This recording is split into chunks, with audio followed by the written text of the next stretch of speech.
এই জন্য মোমেনরা দুঃসাহসী হয়, মোমেনরা কখনো মুনাফিক হয় না, তারা ভয় পায় না। কথা বলেন ঠিক কিনা? হালিম এমন সন্তান দেব যেই সন্তানের কথোপকথন আমি আল্লাহ তাআলা বিশ্ববাসীর জন্য ইবারত হিসেবে, শিক্ষা হিসেবে আমি রেখে দেব। জোরে বলি সুবহানাল্লাহ।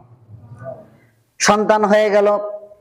ইব্রাহিম আলাইহিস সালাতু ওয়াস সালামের 86 বছর পর সন্তান হলো। আল্লাহ তাআলা ইব্রাহিমকে বললেন, ইব্রাহিম রে, সন্তান হয়েছে, এবার সন্তানকে এবং তোমার স্ত্রী সারাকে রেখে এসো মরুভূমির মধ্যে। মক্কার যে ঘর আছে আল্লাহ তাআলার উপত্যকা, যে ঘরটি উঁচু জায়গায় ছিল, আল্লাহ তাআলা ইব্রাহিম আলাইহিস সালামকে বললেন যে, ইব্রাহিম রে, এই কলিজার টুকরা সন্তান এবং তোমার স্ত্রীকে যাও মরুভূমির মধ্যে রেখে আসো। আল্লাহ তাআলা অর্ডার করেছেন, তার নবীর করার কিছুই নেই, যেহেতু আল্লাহ হুকুম করেছেন। সন্তান এবং স্ত্রীদেরকে নিয়ে ইব্রাহিম আলাইহিস সালাতু ওয়াস সালাম ফেরেশতার দেখানো পথে পথে তিনি চলতে লাগলেন। মনে যদিও কষ্ট হচ্ছে, এত বছর পর আল্লাহ তাআলা আমাকে একটি কলিজার টুকরা সন্তান দিলেন, কিন্তু সেই সন্তানকে মরুভূমির মধ্যে আল্লাহ তাআলা কেন রেখে আসতে বললেন আমি জানি না। ইব্রাহিম আলাইহিস সালাতু ওয়াস সালাম আল্লাহর হুকুম মোতাবেক হাজেরা এবং তার কলিজার টুকরা সন্তানকে সেই জায়গার মধ্যে রেখে আসলেন।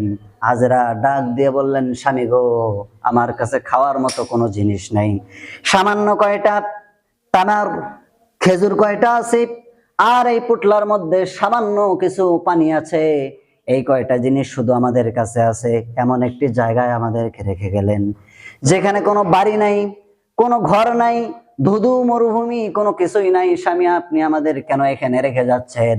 আমরা কি কোনো অপরাধ করলাম কিনা আমার স্বামী? ইব্রাহিম আলাইহিস সালাতু ওয়াস সালাম বয়সের ভারে তিনি বৃদ্ধ হয়ে গিয়েছেন, কুজো হয়ে গিয়েছেন।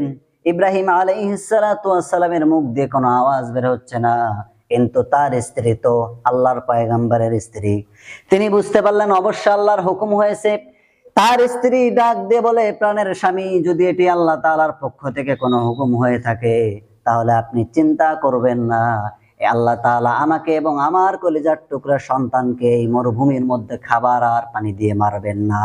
অবশ্যই আল্লাহ তাআলা আমাদেরকে খাবারের বন্দোবস্ত করবেন, আমাকে এবং আমার কলিজার টুকরা সন্তানকে আল্লাহ তাআলা না খাওয়ায় রাখবেন না। আপনি নিশ্চিন্ত মনে আপনি বাসার মধ্যে ফিরে যান, চলে যান। আমরা ওই আল্লাহ তাআলার সন্তুষ্টর জন্য এই মরুভূমির মধ্যে আমরা জীবন যাপন করব। ইব্রাহিম আলাইহিস সালাতু ওয়াস সালাম তিনি চলে গেলেন। চলে যাওয়ার কিছুদিন পর তিনি তার সন্তান এবং স্ত্রীকে দেখার জন্য আসলেন। রাতের বেলা ঘুমালেন, একসঙ্গে ঘুমিয়ে পড়লেন। ঘুমের মধ্যে দেখেন যে তার কলিজার টুকরা সন্তানকে তিনি জবেহ করতেছেন। কলিজার টুকরা সন্তানকে কি করতেছেন? জবেহ করতেছেন। তিনি ঘুম থেকে উঠলেন, উঠে আল্লাহ তাআলা কোরআনের মধ্যে কোট করে দিলেন।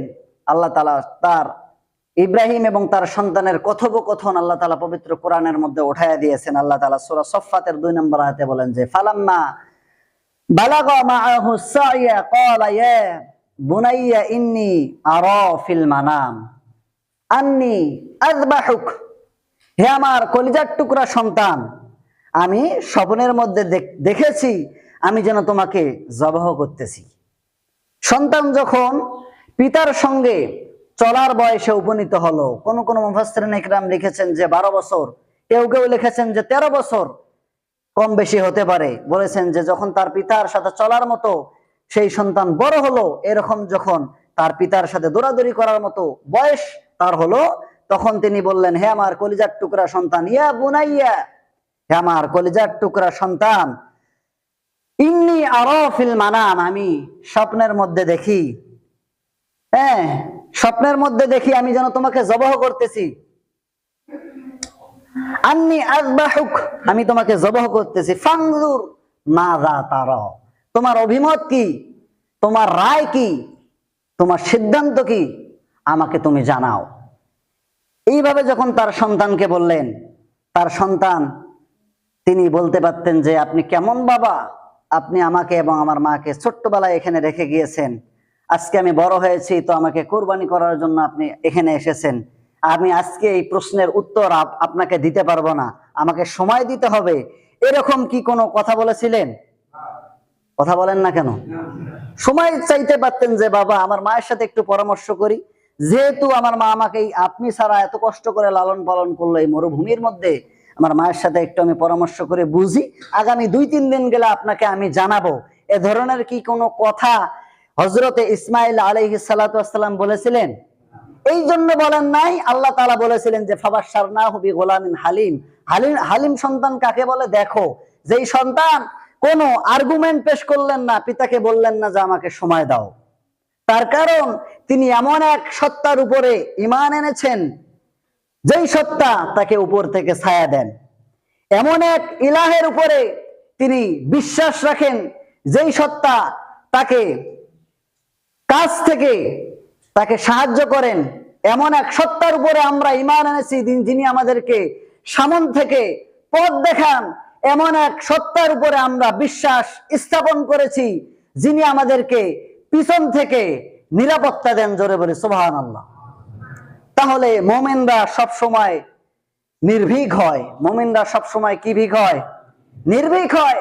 তাদের ভিতরে কোনো ভয় কাজ করে না। তার কারণ তিনি ভেবেছেন সমস্ত পৃথিবীর ভালোবাসার থেকে, ছায়া থেকে যদি আমার উপর, মাথার উপর থেকে ছায়া উঠায় নেওয়া হয়, আসমান থেকে আমাকে একজন ছায়া দিবেন। তিনি কে?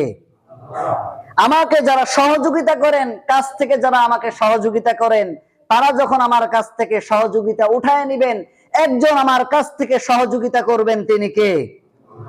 সামন থেকে যখন আমাকে রাস্তা দেখানোর মতো কোনো ব্যক্তি থাকবে না, আমি সামন দেখবো অন্ধকার, সমস্ত রাস্তা বন্ধ, তখন সামন থেকে আমাকে একজন রাস্তা দেখাবেন। তিনি কে? আমাকে যখন সমস্ত প্রকার ষড়যন্ত্রে জাল দিয়ে আমার চতুর্পাশে বোনা হবে, পিছন থেকে একজন আমাকে নিরাপত্তা দিবেন। তিনি কে? এই জন্য মোমেনরা দুঃসাহসী হয়। মোমেনরা কখনো মুনাফিক হয় না, তারা ভয় পায় না। কথা বলেন ঠিক কিনা? এরা দুঃসাহসী হয়। হতাশা যে পেয়ে বসে না তা নয়, হতাশা আসবে, দুঃখ দুর্দশা আসবে, এরপরও মোমেনরা একজনের দিকে একজনের জন্য দাঁড়িয়ে থাকবে। তিনি কে? আল্লাহর জন্য দাঁড়িয়ে থাকবে। ফাইন্না মাআল উসরি ইউসরান, ইন্না মাআল উসরি ইউসরা। আল্লাহ তাআলা বলেন প্রত্যেক অসচ্ছলতার সাথে সচ্ছলতা আছে, দুঃখের সাথে সুখ আছে। আমি আবারও বলছি, আল্লাহ বলেন ইন্না মাআল উসরি ইউসরা। আমাকে বিশ্বাস করো না? আমি আবারও বলছি বান্দা, ভয় পেও না। সমস্ত ভয়কে জয় করে তোমার মুখে আমি আল্লাহ তাআলা হাসির ঝলক দিয়ে দেব। জোরে বলি সুবহানাল্লাহ।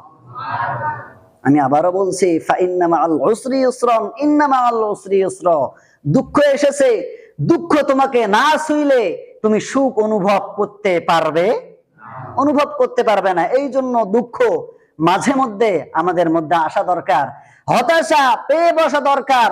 আর ইমানদারদের কাছে যখন দুঃখ আসবে, হতাশা আসবে, চিন্তাগ্রস্ত হবে, তখন ইমানদাররা আল্লাহ তাআলার এই কোরআনের আয়াতকে দেখে সামনে যখন এগিয়ে যাবে, আল্লাহ তাআলা সমস্ত হতাশার পথকে দূর করে দিয়ে তার পথকে সুগম এবং সুখময় করে দিবেন। কথা বলেন ঠিক কিনা? এই জন্য মুমিনরা ভয় পায় না। তিনি ভয় পান নাই।